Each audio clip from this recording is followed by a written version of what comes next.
اما بعد اعوذ باللہ من الشیطان الرجیم بسم اللہ الرحمن الرحیم ان اللہ وملائکتہ یصلون علی النبی یا ایہا الذین آمنوا صلوا علیہ وسلموا تسلیما اللہم صل علی سیدنا وشفیعنا وحبیبنا ومولانا محمد وبارک وسلم صلاۃ و سلام علیک یا رسول اللہ صلی اللہ تعالی علیہ وسلم۔ آج 26 رمضان المبارک ہے اور انشاءاللہ آنے والی 27ویں شب جو جمہور علماء کے بقول شب قدر کے نام سے معروف ہے، جس کی برکتوں سے انشاءاللہ ہم اور آپ مالا مال ہوں گے۔ اللہ تبارک و تعالیٰ نے قرآن مقدس میں اس مقدس شب کی فضیلت کو بیان فرمایا اور اس کی فضیلت میں مکمل سورہ نازل فرمائی اور ارشاد فرمایا کہ انا انزلناہ فی لیلۃ القدر، بے شک ہم نے اس قرآن کو شب قدر میں نازل کیا۔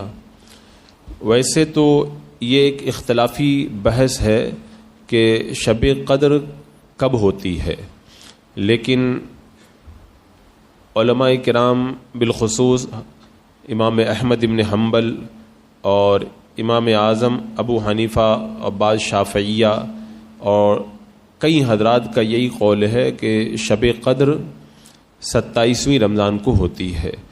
یہ راوی بیان کرتے ہیں کہ میں حضرت عبی بن کعب سے میں نے کہا کہ اے ابو المنذر، ہمیں لیلۃ القدر کے بارے میں بتائیے، کیونکہ حضرت عبداللہ بن مسعود یہ کہتے ہیں جو شخص پورا سال قیام کرے گا وہ لیلۃ القدر کو پا لے گا۔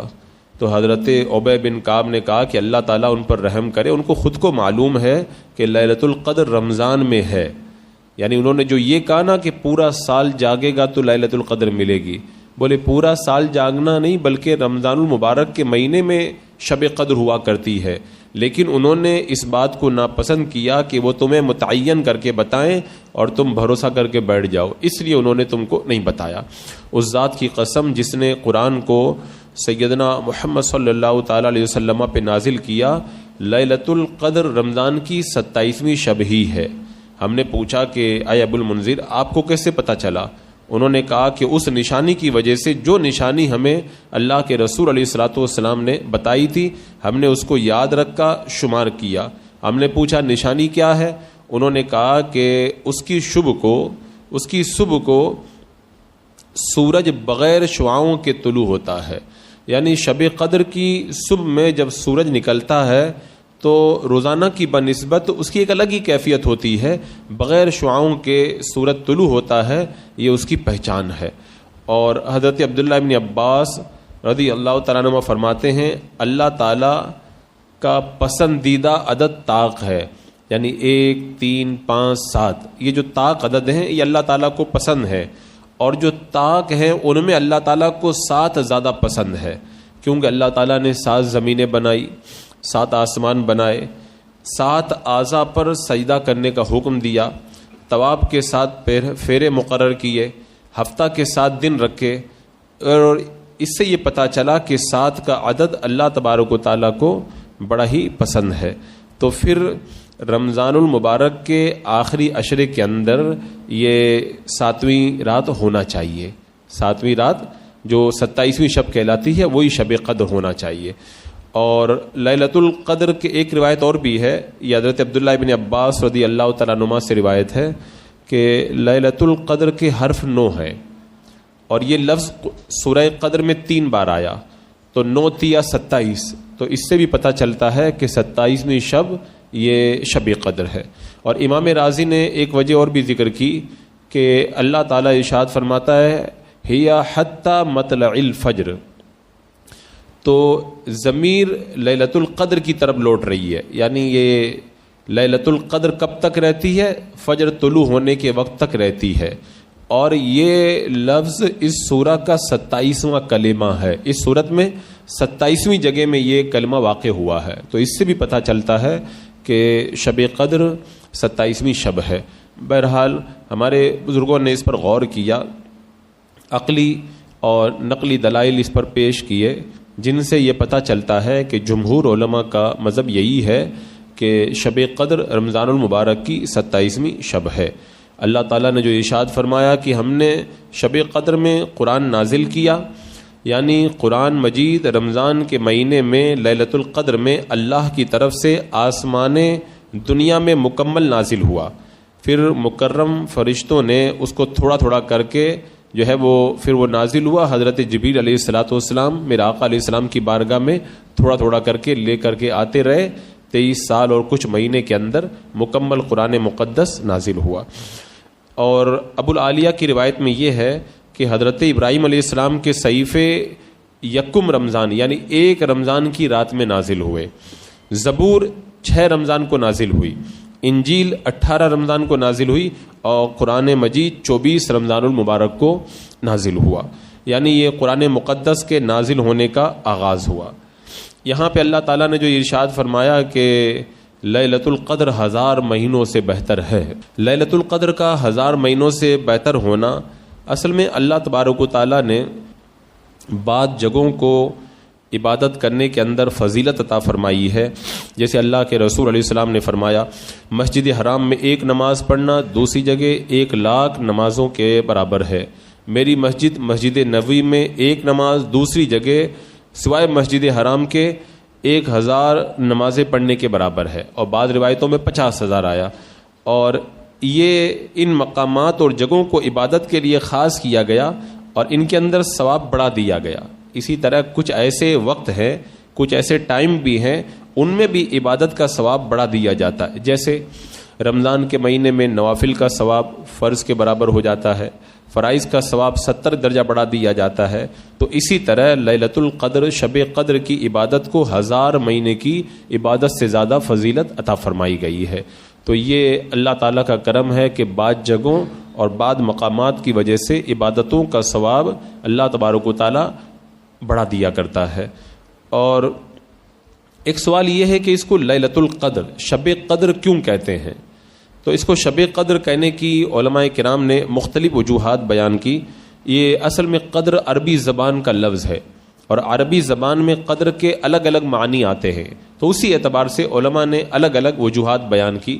جیسے قدر کا ایک معنی ہوتا ہے تقدیر، یعنی مناسب اندازہ کرنا، تو اس رات کے اندر اللہ تعالیٰ سال بھر کے امور ایک روایت کے مطابق مقدر فرما دیتا ہے، اس لیے اس کو لیلۃ القدر کہتے ہیں، یعنی امور کو مقدر کرنے کی رات۔ اور ایک وجہ اس کی یہ ہے، قدر کا معنی ہوتا ہے عظمت اور شرف، تو اللہ تبارک و تعالیٰ، امام زہری کہتے ہیں کہ اس رات میں اللہ تبارک و تعالیٰ عبادت کرنے کی بہت قدر و منزلت فرماتا ہے اور عبادت پر بہت زیادہ اجر و ثواب عطا فرماتا ہے، اس لیے اسے لیلۃ القدر کہتے ہیں۔ ابو بکر وراق فرماتے ہیں جس شخص کی کوئی قدر و منزلت نہ ہو، جب وہ اس رات کو عبادت کرتا ہے تو وہ بہت قدر و عظمت والا ہو جاتا ہے، اس لیے اس کو شب قدر کہتے ہیں۔ اور ایک قول یہ ہے کہ اس رات کو لیلۃ القدر اس لیے کہا گیا کہ اس رات میں قدر و منزلت والی کتاب، قدر و منزلت والے رسول پر اور قدر و منزلت والی امت کے لیے نازل کی گئی، اس لیے یہ شب قدر ہے۔ اور ایک قول یہ ہے کہ اس رات کو اللہ تبارک و تعالیٰ کے قدر والے فرشتے نازل ہوتے ہیں، اس لیے اس کو شب قدر کہتے ہیں۔ اور ایک قول یہ ہے کہ اس رات میں اللہ تعالیٰ بہت خیر و برکت اور مغفرت نازل فرماتا ہے، جیسا کہ حضرت سہل نے کہا کہ اس رات کو لیلۃ القدر فرمانے کی وجہ یہ ہے کہ اس رات میں اللہ تبارک و تعالیٰ مومنین کے لیے رحمت کو مقدر فرما دیتا ہے، تو یہ لیلۃ القدر کہنے کی وجہ۔ ایک آخری وجہ اور بھی ہے، قدر کا معنی ہوتا ہے تنگی، تو اس رات میں اتنے زیادہ فرشتے نازل ہوتے ہیں کہ زمین ان کی وجہ سے تنگ ہو جاتی ہے، اس لیے اسے شب قدر کہتے ہیں۔ اب یہاں پر ایک سوال یہ ہے کہ لیلۃ القدر کو چھپا کے رکھا گیا، تو کیا میرے آقا صلی اللہ تعالیٰ علیہ وسلم کو لیلۃ القدر کے بارے میں معلوم تھا؟ تو اہل سنت و جماعت کا جب یہ عقیدہ ہے کہ اللہ تعالیٰ نے اپنے حبیب کو عالم ما کان ما یکون بنایا ہے، تو بلا شبہ میرے آقا علیہ السلام کو لیلۃ القدر کے بارے میں بھی معلوم ہے، جیسا کہ حضرت ابو سعید خدری سے روایت ہے کہ آپ سے جب لیلۃ القدر کے بارے میں پوچھا گیا تو انہوں نے کہا کہ ہم رمضان کے بیچ والے عشرے میں اللہ کے رسول علیہ السلام کے ساتھ میں اعتکاف میں تھے. آپ 20 رمضان کی صبح کو باہر تشریف لائے. آپ نے خطبہ دیا, فرمایا مجھے لیلۃ القدر دکھائی گئی اور پھر بھلا دی گئی. اگر کوئی آخری عشرے کی طاق راتوں میں تلاش کرے تو اسے لیلۃ القدر ملے گی. سرکار علیہ السلام نے ارشاد فرمایا میں نے خواب دیکھا میں پانی اور مٹی میں سجدہ کر رہا ہوں. تو کہتے ہیں کہ جس نے بھی اللہ کے رسول علیہ السلام کے ساتھ میں اعتکاف کیا تھا وہ سب کے سب لوٹ گئے, اور آسمان میں نہ بادل تھے. اچانک جو ہے وہ بادل نظر آیا, بارش ہوئی, مسجد کی چھت ٹپکنے لگی, اور مسجد کی چھت چونکہ کھجور کی تھی تو نماز جب قائم ہوئی تو راوی کہتے ہیں میں نے دیکھا کہ اللہ کے رسول علیہ السلام پانی اور مٹی کے درمیان سجدہ کر رہے ہیں. تو اللہ کے رسول علیہ السلام کو جو نشانی بتائی گئی تھی وہی نشانی ظاہر ہوئی, اور تھوڑی دیر کے بعد میں صحابہ نے دیکھ لیا کہ پانی اور مٹی کے درمیان میرا آقا علیہ السلام نے سجدہ کیا, اور یہ شب قدر کی پہچان تھی. اور حضرت عبادہ بن صامت کہتے ہیں ایک بار اللہ کے رسول صلی اللہ تعالیٰ علیہ وسلم نے فرمایا میں تمہیں لیلۃ القدر کے بارے میں بتانے کے لیے آیا تھا, تو فلاں فلاں لڑ رہے تھے تو اللہ تعالیٰ نے لیلۃ القدر کی تعین کو اٹھا لیا, یعنی اس سال کے لیے اٹھا لیا, ایسا نہیں کہ ہمیشہ کے لیے اٹھا لیا. میرا آقا علیہ السلام کو تو ویسے یقیناً معلوم تھا کہ شب قدر کب ہوتی ہے. اچھا ایک سوال یہ بھی ہے شب قدر کو چھپانے کی وجہ کیا ہے؟ اصل میں اللہ تبارک و تعالیٰ بہت ساری چیزوں میں چھپا دیتا ہے. جیسے اپنے ولی کو لوگوں میں چھپا دیتا ہے, اسی طرح جمعہ کے اندر ایک جو قبولیت کی ساعت ہے اس کو چھپا کے رکھا تاکہ مسلمان ہر ساعت میں دعا کرتے رہیں کہ ہو سکتا ہے یہی گھڑی قبولیت والی ہو. مومن کی موت کو اللہ نے چھپا کے رکھا, ہر ایک شخص کی موت کو چھپا کے رکھا. کیوں؟ اس لیے کہ جب اس کو بندے کو موت کا وقت معلوم نہیں ہے, ہر وقت اللہ سے ڈرتا رہے گا, نیک کام کرتا رہے گا, پتہ نہیں کب موت آ جائے. اسی طرح قیامت کو بھی چھپا کے رکھا تاکہ لوگ ہمیشہ ڈرتے رہیں کہ پتہ نہیں کب قیامت آ جائے. تو اسی طرح شب قدر کو بھی اللہ نے پوشیدہ رکھا تاکہ جو ہے وہ گنہگار بندے زیادہ سے زیادہ عبادت کریں کہ ہو سکتا ہے آج ہی شب قدر ہو سکتا ہے آج ہی شب قدر ہو. اور شب قدر کی جو عظمتیں ہیں اللہ کے رسول علیہ السلام نے کس قدر ان عظمتوں کو بیان فرمایا. ایک روایت میں ہے ایک دن اللہ کے رسول علیہ الصلوۃ والسلام نے ذکر کیا کہ بنی اسرائیل میں 4 شخص تھے, انہوں نے 80 سال تک اللہ تعالیٰ کی عبادت کی, پلک جھپکنے کی مقدار بھی اللہ کی نافرمانی انہوں نے نہیں کی. میرے آقا علیہ السلام نے ان کے نام بھی بتائے, حضرت ایوب, حضرت زکریہ, حضرت حزقیل اور حضرت یوشع علیہم السلام. یہ سن کر کے رسول اللہ صلی اللہ تعالیٰ علیہ وسلم کے صحابہ کو تعجب ہوا, تو حضرت جبریل امین آئے اور کہا کہ آپ کی امت کو اس پر تعجب ہے کہ ان لوگوں نے 80 سال عبادت کی اور پلک جھپکنے کے برابر بھی نافرمانی نہیں کی, اللہ تعالیٰ نے اس سے بہتر چیز نازل کی. پھر آپ کے اوپر سورہ قدر نازل ہوئی اور فرمایا یہ اس سے افضل ہے جس پر آپ اور آپ کی امت کو تعجب ہوا. پھر اللہ کے رسول علیہ السلام اور آپ کے صحابہ خوش ہو گئے. تو اللہ تعالیٰ نے ایسی عظمت والی رات ہم گنہگاروں کو عطا فرمائی. اور میرے آقا علیہ السلام ارشاد فرماتے ہیں اللہ تبارک و تعالیٰ نے میری امت کو لیلۃ القدر عطا کی, اس سے پہلے امتوں میں سے کسی کو بھی لیلۃ القدر نہیں دی گئی. اور حضرت ابو ہریرہ کہتے ہیں کہ اللہ کے رسول علیہ السلام نے ارشاد فرمایا جس نے ایمان کی حالت میں ثواب کی نیت سے روزے رکھے اللہ تبارک و تعالیٰ اس کے پچھلے گناہوں کو معاف کر دے گا, اور جس نے ایمان کی حالت میں ثواب کی نیت سے شب قدر میں قیام کیا, نماز پڑھی, اللہ تبارک و تعالیٰ اس کے پچھلے گناہوں کو معاف فرما دیتا ہے. یعنی جتنے بھی اس سے صغیرہ گناہ ہوئے اللہ تبارک و تعالیٰ سارے گناہوں کو معاف فرما دیتا ہے. یہ اللہ تبارک و تعالیٰ کا بڑا فضل اور بڑا کرم ہے. اب ایک سوال یہ کہ لیلۃ القدر میں عبادت کیسے کریں, تو یہ خود ایک الگ ٹاپک اور عنوان ہے.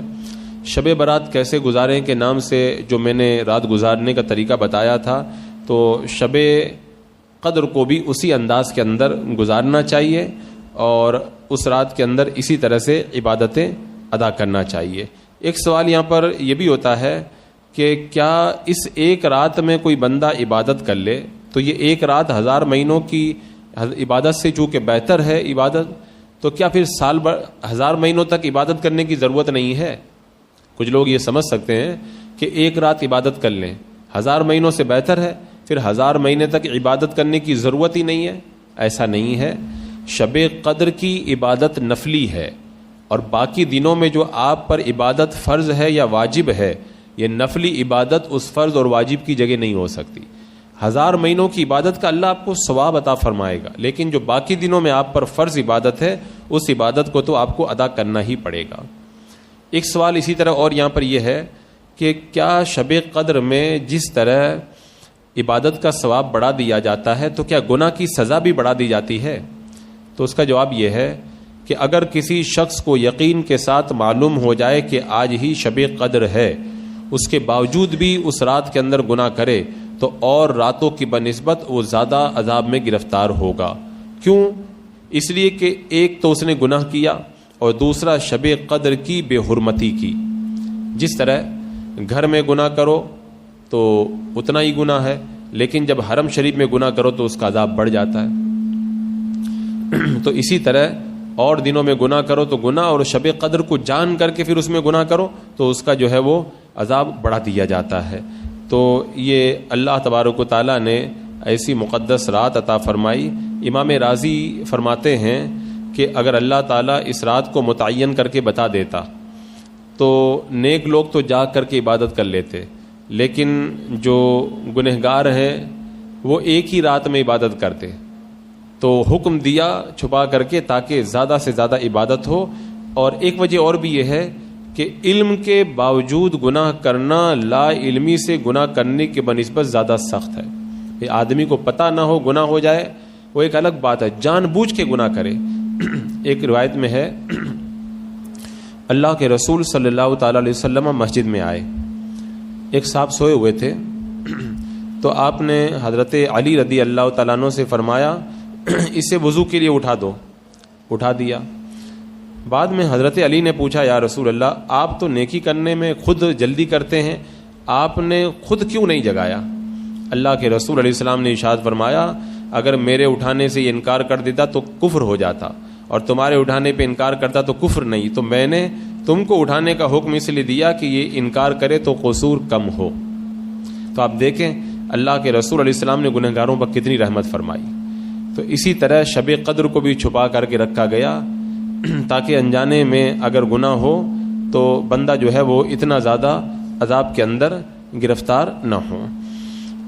اب ایک سوال یہ کہ یہاں پہ جو یہ کہا گیا کہ شب قدر میں فرشتے نازل ہوتے ہیں، اس کا کیا مطلب ہے؟ تو اس حوالے سے حضرت کعب کا بیان ہے کہ سدرۃ المنتہا 7ویں آسمان کے کنارے پر ہے جو جنت کے قریب ہے، تو اس کے نیچے دنیا ہے اور اس کے اوپر جنت، اور جنت کرسی کے نیچے ہے، تو اس میں فرشتے ہیں جن کی تعداد خدا کے سوا کسی کو پتہ نہیں۔ سدرہ کی ہر شاخ پر فرشتے عبادت کرتے ہیں، جبریل علیہ السلام ایک دم اس کے بیچ میں رہتے ہیں، تو اللہ تعالیٰ شب قدر میں جبریل امین کو ندا کرتا ہے کہ وہ سدرۃ المنتہا کے فرشتوں کے ساتھ زمین پر نازل ہوں، اور فرشتے مومنین کی شفقت کی وجہ سے زمین پر تشریف لاتے ہیں، اور پھر غروب آفتاب کے وقت حضرت جبریل کے ساتھ زمین پر نازل ہوتے ہیں اور پھر پوری زمین پر پھیل جاتے ہیں۔ کوئی دعا کر رہا ہے، مسلمان عبادت میں مشغول ہے، تو سب جگہ جاتے ہیں سوائے ان جگہوں کے جہاں یہودیوں کی عیسائیوں کی عبادت کی جگہ، وہاں نہیں جاتے۔ جو آگ کے پجاریوں کی عبادت کی جگہ ہے وہاں پر نہیں جاتے، بت خانے میں نہیں جاتے، کچرا کنڈی ہو یا جس گھر میں نشہ والا ہو یا جس گھر میں گھنٹی ہو یا جو ناپاکی کی جگہ وہاں نہیں جاتے، باقی ساری جگہوں میں یہ فرشتے پھیل جاتے ہیں۔ اور حضرت جبریل علیہ السلام مسلمانوں سے مصافحہ بھی کرتے ہیں۔ پہچان کیا ہے؟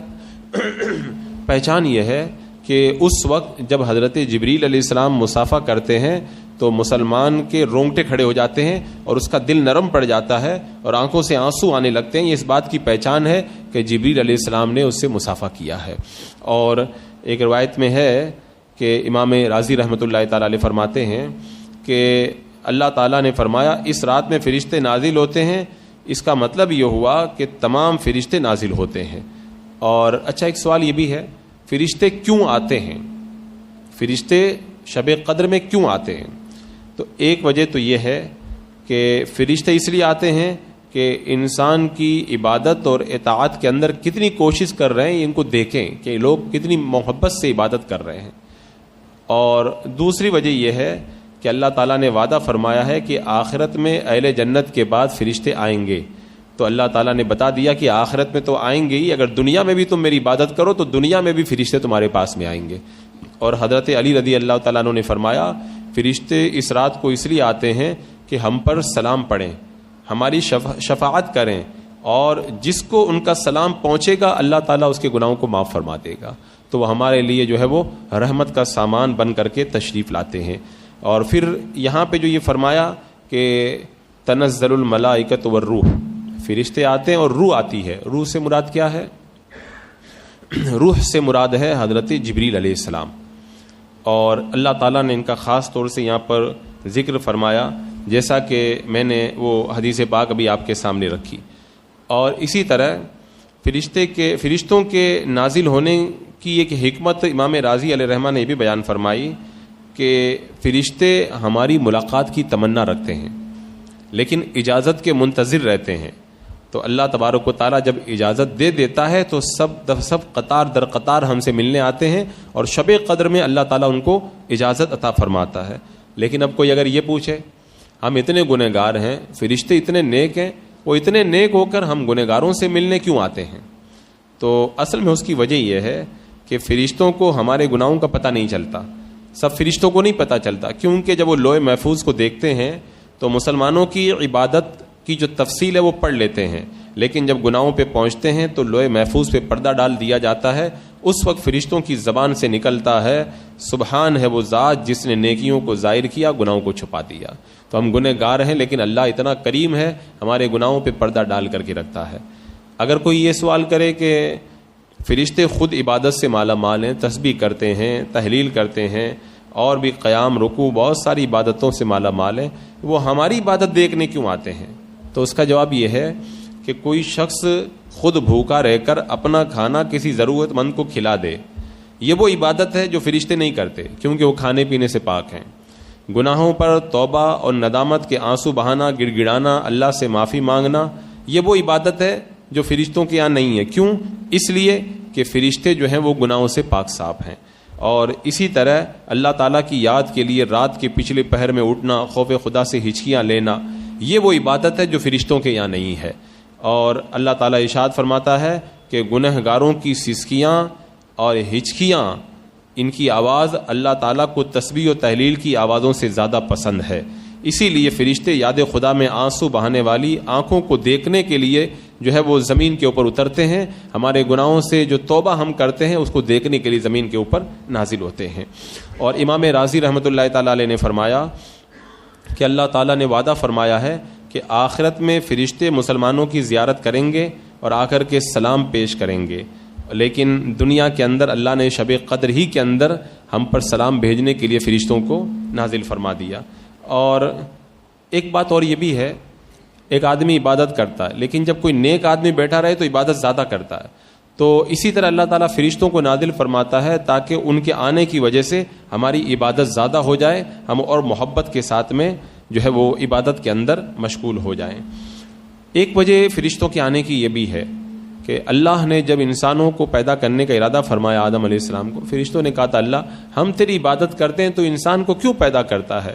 تو ہم تیری عبادت کرتے ہیں، انہوں نے عبادت کو پیش کیا تھا نا، تو اللہ تعالیٰ نے بتا دیا کہ جاؤ آج کی رات جا کے دیکھ لو، تم نے کہا تھا کہ زمین میں فساد کریں گے، ہم تیری عبادت کرتے، آج جا کر کے دیکھو کہ وہ بندے میری کتنی عبادت کر رہے ہیں۔ تو اللہ تعالیٰ ان کو ہمارے درمیان نازل فرما دیتا ہے۔ اور مفسرین فرماتے ہیں شب قدر میں عبادت کرنے والے انسان کو جس وقت روح الامین آ کر کے سلام کرتے ہیں، مصافحہ کرتے ہیں، تو اس کی کیفیت انسان کے بدن پر رونگٹوں کے کھڑے ہونے سے ظاہر ہوا کرتی ہے۔ اچھا، فرشتوں کا جو سلام ہے سلامتی کا ضامن ہے۔ 7 فرشتوں نے حضرت ابراہیم علیہ السلام کو آ کر کے سلام کیا تو ان پر نمرود کی آگ ٹھنڈی ہو گئی۔ اب آپ بتائیں 7 فرشتے اگر سلام کریں تو نمرود کی آگ ٹھنڈی ہو جائے، اور اتنے سارے فرشتے شب قدر میں آ کر جب ہمیں سلام کریں گے تو کیا جہنم کی آگ ہمارے لیے سلامتی والی نہ بن جائے گی؟ اللہ تعالیٰ ہمیں جہنم کی آگ سے نجات نہیں عطا فرما دے گا؟ تو یہ آج کی ایسی مقدس رات جس کی برکتیں اللہ تعالیٰ نے قرآن مقدس کے اندر نازل فرمائی، انشاءاللہ آج ہمارے درمیان جلوہ افروز ہوگی۔ آپ حضرات آج کی رات میں زیادہ سے زیادہ عبادت کے اندر اپنے آپ کو لگا کر کے اس عبادت کی رات کو عبادت کے اندر صرف کرنے کی کوشش کریں، اور انشاءاللہ اور دیگر جو باتیں ہیں وہ آج کی مقدس شب کے اندر بیان کی جائیں گی۔ بسم اللہ الرحمن الرحیم، اللہم صلی علی سیدنا و مولانا محمد مبارک وسلم، صلاۃ و سلام علیک یا رسول اللہ، یا اللہ یا رحمان یا رحیم العالمین۔ اپنے محبوبین کے صدقے میں مولا شب قدر کی برکتوں سے مولا ہمیں مالا مال فرما دے۔ اے اللہ شب قدر کے مولا خصوصی فیضان سے مولا ہمارے دلوں کو منور و مجلہ فرما دے۔ اے اللہ آج کی رات میں تیری اترنے والی رحمتوں و فرشتوں کی دعاؤں سے مولا ہمیں حصہ نصیب فرما۔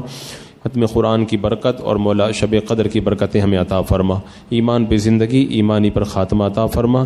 ربنا تقبل منا انک انت السمیع العلیم وتب علینا انک انت التواب الرحیم۔ ان اللہ وملائکتہ یصلون علی النبی یا ایھا الذین آمنوا صلوا علیہ وسلموا تسلیما۔ اللہم صلی علی سیدنا و شفیعنا و حبیبنا و مولانا محمد مبارک وسلم، صلاۃ و سلام علیک یا رسول اللہ۔ سبحان ربک رب العزۃ عما